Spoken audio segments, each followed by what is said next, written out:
ang depensa nila sa flood control. Ito yon. Ito oh. Baga kayo nga glass. Glass ito guys, mga my guys. Ito oh. Grabe kabaga. Then semento.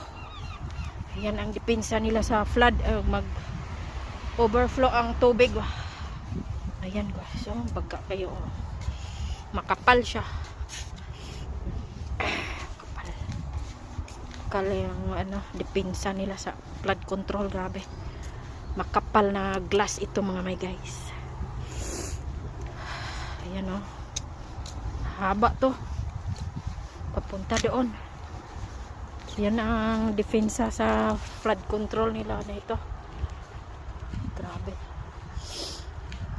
simento, nakalak talaga tong fiberglass, makapal na fiberglass. Hindi yan mapasukin para yung nakatira doon sa kabila ang bahay hindi mapasukan ng tubig. Nila ka yung flood control nila dito solid, hindi yung isang simento lang. Yan, tingnan mo ang kapal ng simento. Ayan o, ito kapal. Tingnan mo gaano ka makapal.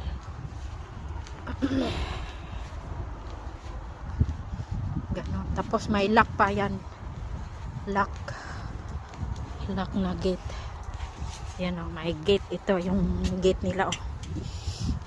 Sarado nila yan dyan. Gate ang saraduhan nila yan. Kaikot talaga sa buong bahay. Sa hanggang dulo. Ayan guys. Ganon ka defensive.